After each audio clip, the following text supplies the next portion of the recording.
Hi everybody, welcome to The Final Stitch. I'm Natalie and today we're going to be talking about how to hang your quilts.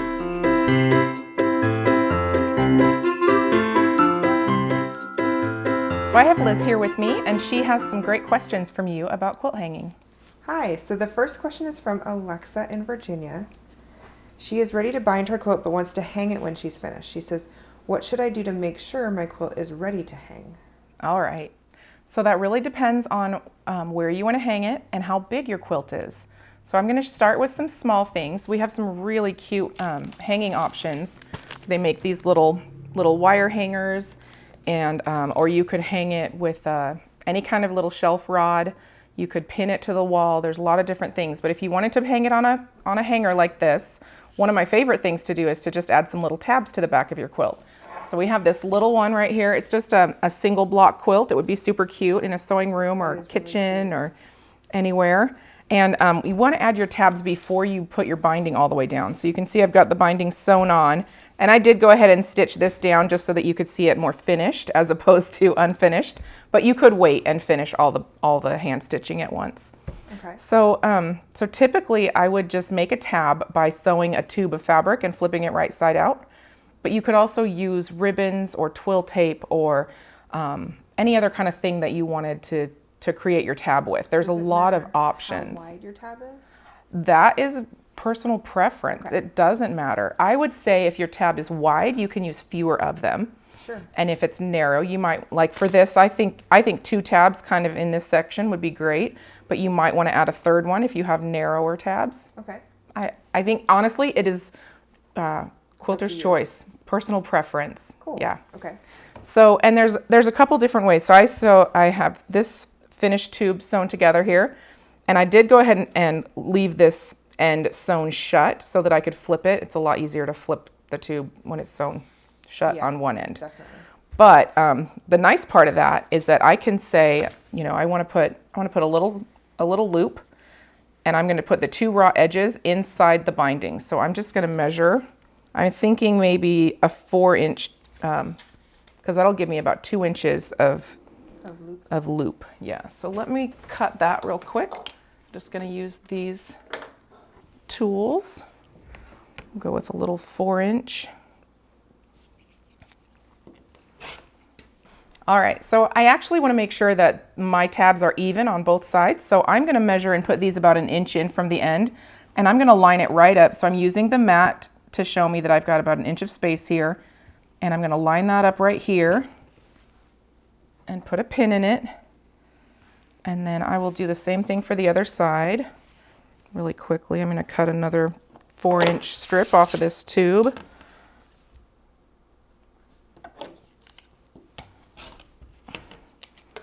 Fold that in half. I'm just going to keep the raw edges sticking out. And then right here, I'm going to line up my 1 inch on the corner and put that tab in there. So about how wide is that tube that you start with? This was about a 4-inch wide piece of fabric folded in half and sewn into a tube. And these don't have to be perfect measurements. You just want your tabs to be the same, but they could be wider, narrower, okay, whatever you want. So then I'm just going to stitch these into the seam where the binding is. Okay. And I'll go just a tiny bit to the top side of that so that it doesn't come through on the quilt and make the binding look funky. Got it. And if you wanted to, you could actually put this on before your binding is stitched on. Okay. Mine is already stitched on, but you could do it all at once if you wanted to. Just pin them in and go for it. Okay. So I'm just going to stitch this really quick so you can see. Let me turn this.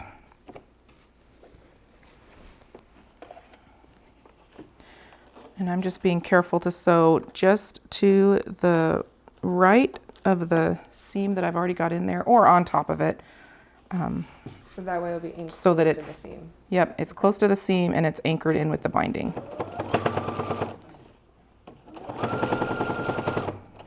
And I'm going to do a little back stitch just to keep it secured, although it will be also sewn in when you flip your binding. Just one more layer secured. Just one more layer, yep.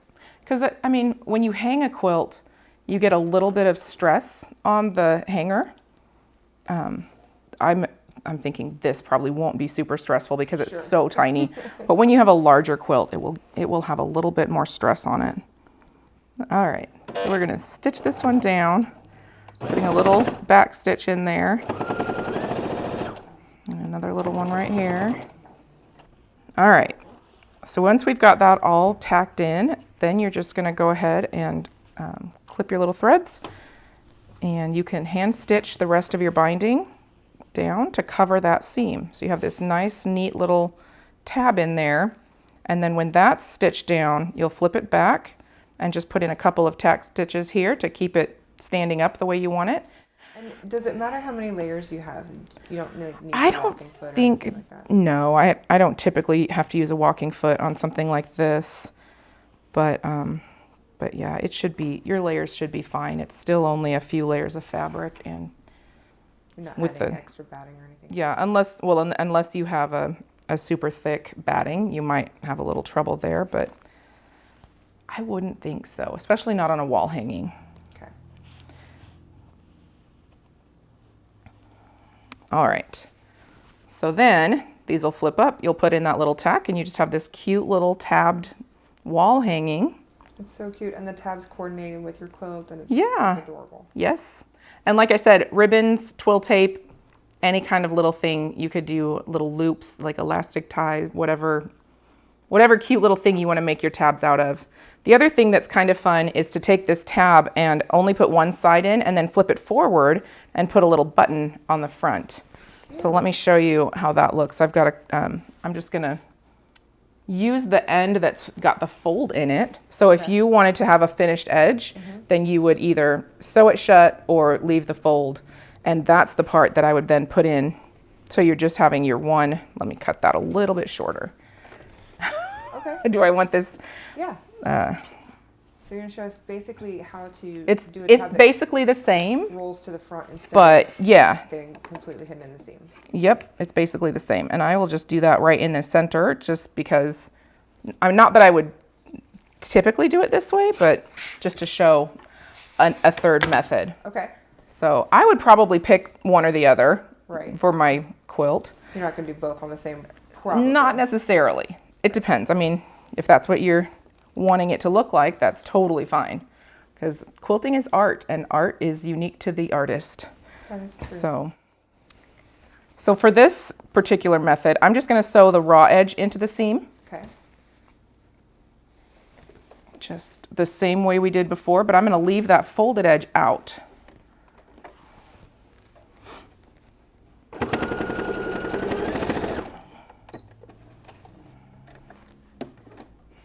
Okay, so then you're going to hand stitch this down, just like the other type of tab, hand stitch it down so that all the seams get enclosed, and then you'll still flip that forward. But then what you'll do is go ahead and pull this to the front, and you can decide, how far down you want it to go. But it's really fun and easy to do a cute little tab tie that comes around to the front, and you could put a little button. I have these cute buttons. Any color you want, really, but like this one is super cute.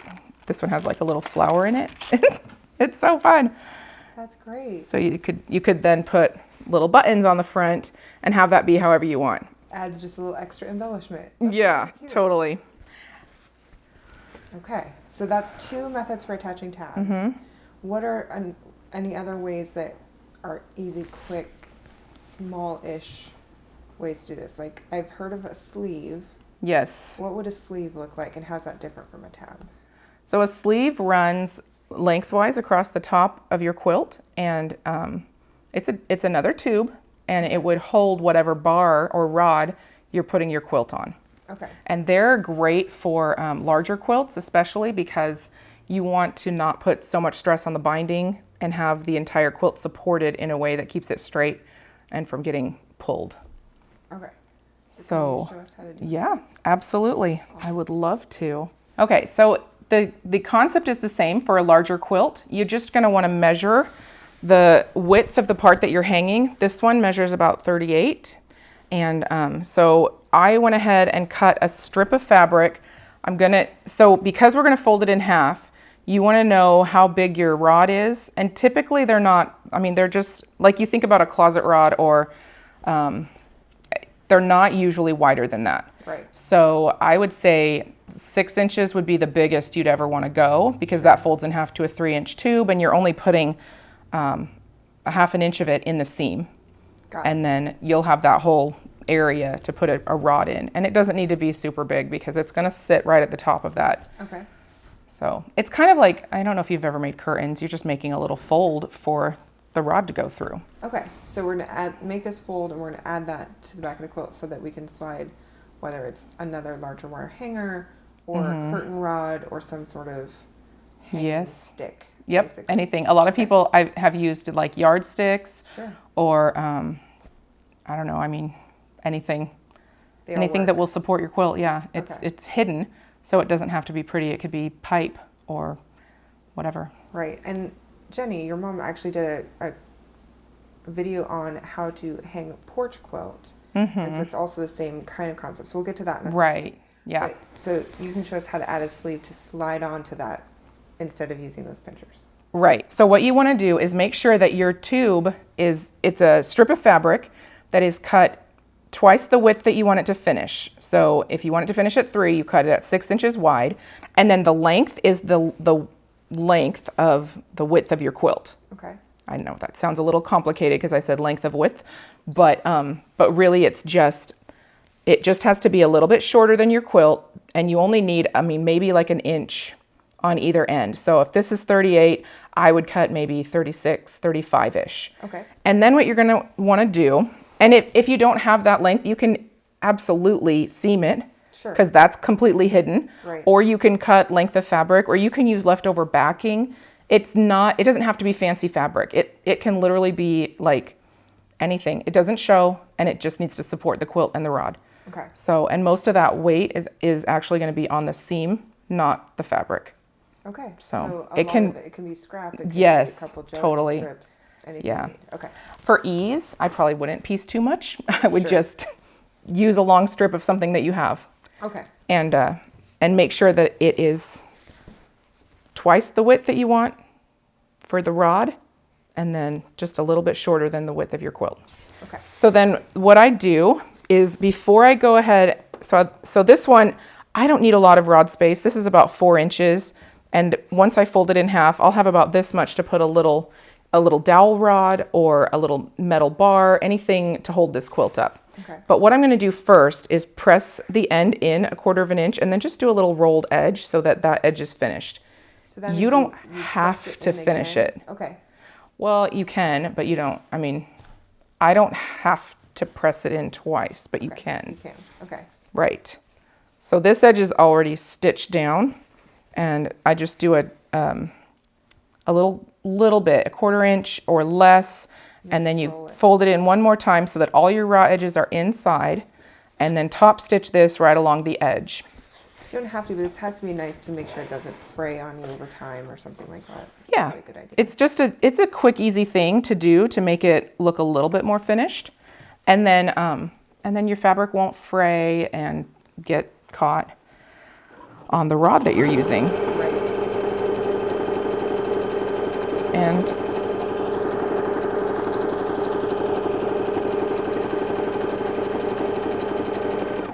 And just one thing, a quick reminder, you want these both facing the inside of your fold, so they go the same direction. It probably doesn't matter too much if they're opposites, but just for, technicality, Right. you want your fold on the inside so that your finished edge is on the outside.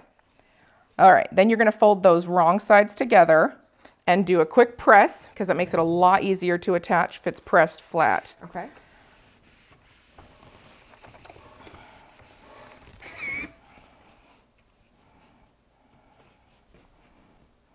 And you're using a gray thread so we can see it here. Just so you can see. If I was doing this at home, I would use cream or, whatever is going to blend in with your fabric, unless you really like to have that decorative stitch show. But again, it's on the back. Nobody's going to see it, so it really doesn't matter what color you use. It's just completely up to you. All right, so technically, this is my tube, Okay. and I'm going to attach it into this seam edge with the binding. So it goes into the binding seam and gets hidden completely. So the other thing that I'm going to call out here is that this tube, you didn't actually have to make and turn the tube. You're Nope. making the tube as you attach it. Exactly. This is kinda There's no turning because your raw edges are going to go in that seam and be covered by your binding. Perfect. Yeah, and so this, I mean, I pretty much eyeball it. You can get technical, measure the middles, put them together, but you just want a little bit, basically the same on each side. It looks about right. You can check it. Let's see, what do we got? I have 1 inch from the seam and 1/8. And over here I've got a little under, so I'm gonna pull that way. There we go. Now I have 1 inch there and 1 inch here. Perfect. Nice. Very nice. Okay, I'm gonna put a little pin in the end to keep it where it needs to be, just for the sake of holding it in place.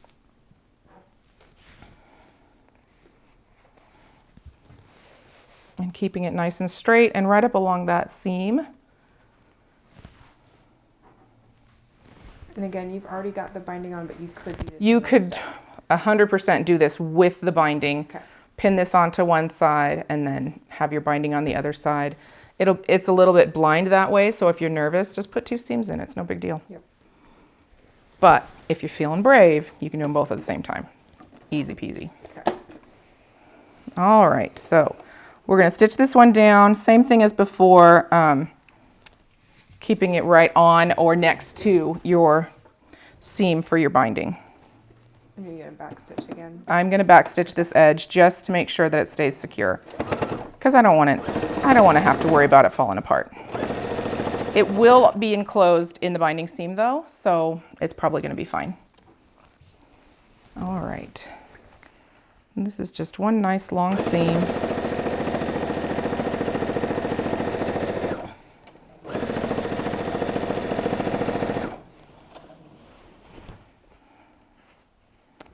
I'm going to take out my pins as I go. Not pulling, just guiding gently. Because there's some bulk there, so you're guiding it. Yep, just trying to keep it lined up straight and going where it needs to go.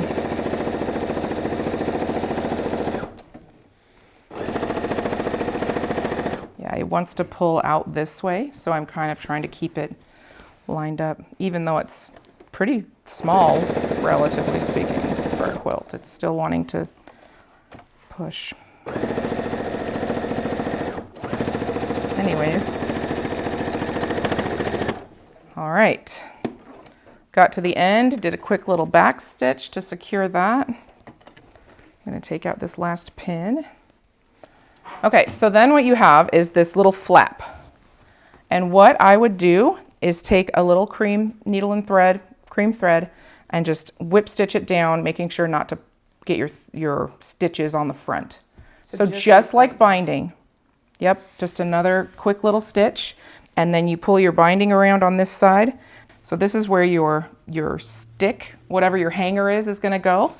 But then your bound edge gets bound, and this gets whip stitched down.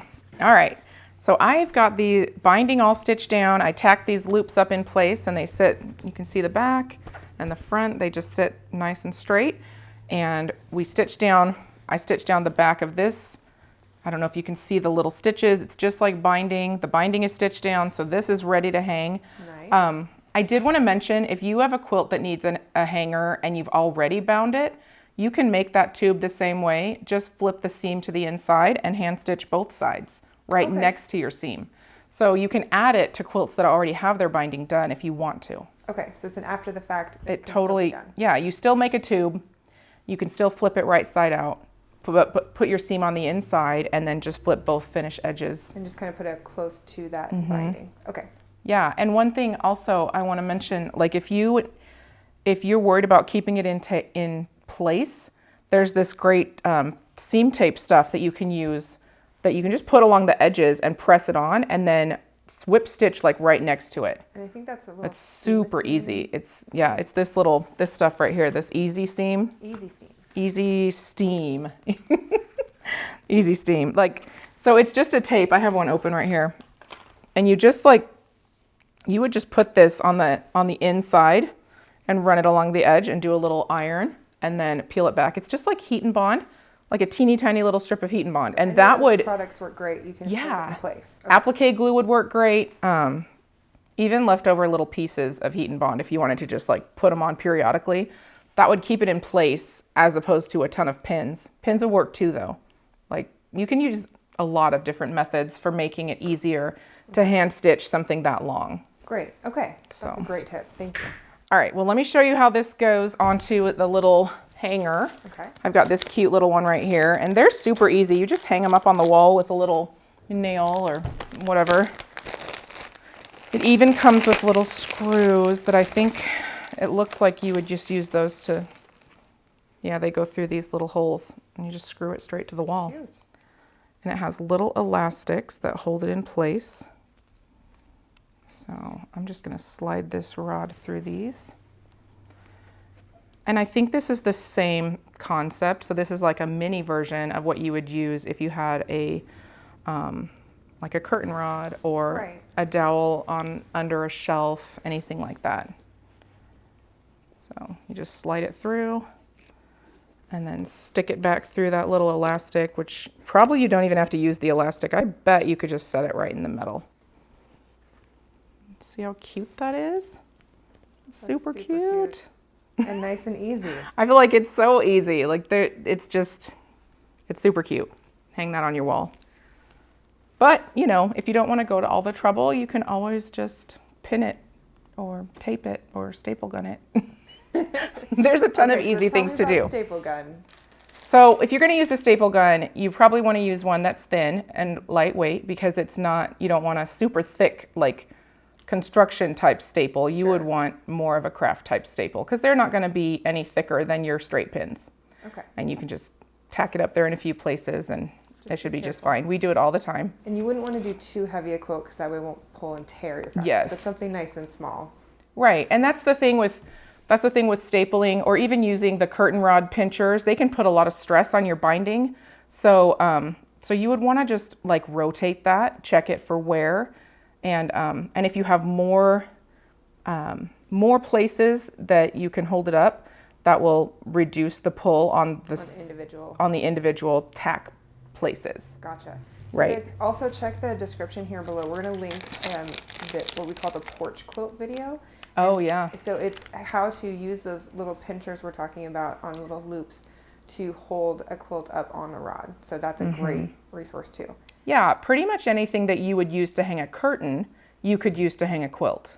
Perfect. Like same ideas. That totally makes sense. Yeah. So now that we've got this sleeve on here, so we can hang this one on the wall. Yes. All right. So this will go up on this hanger we've got attached over here. And it has this little plastic piece. I don't know if you can see that very well, but that slides over and keeps these two bars together. But it also opens up. So yeah, it opens it up. I'm gonna stick this right through that sleeve, just like I'm threading a curtain.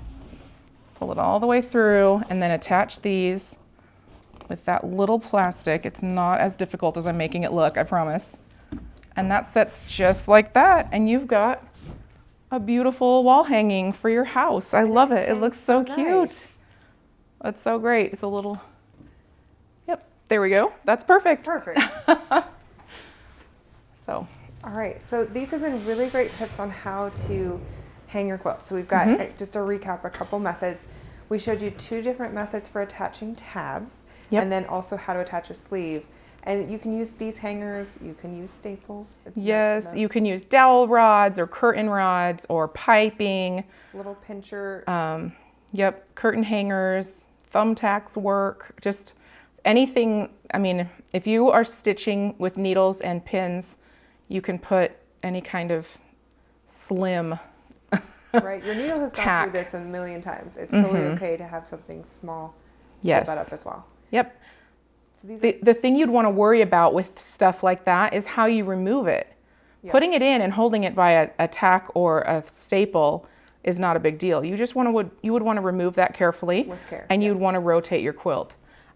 Speaking of rotating quilts, I do know that if you have a quilt that is going to hang a long time and that might be maybe a little bit more important to you, maybe a little more something antique, something that was made for a special occasion or that's really important, if it is not directional, you can put hanging rods on both ends or even on all four sides if it's square, and then continuously rotate it so that it doesn't add so much stress to the quilt. If it's really large, it can pull on the binding, or it can even like stretch the quilt one way or the other.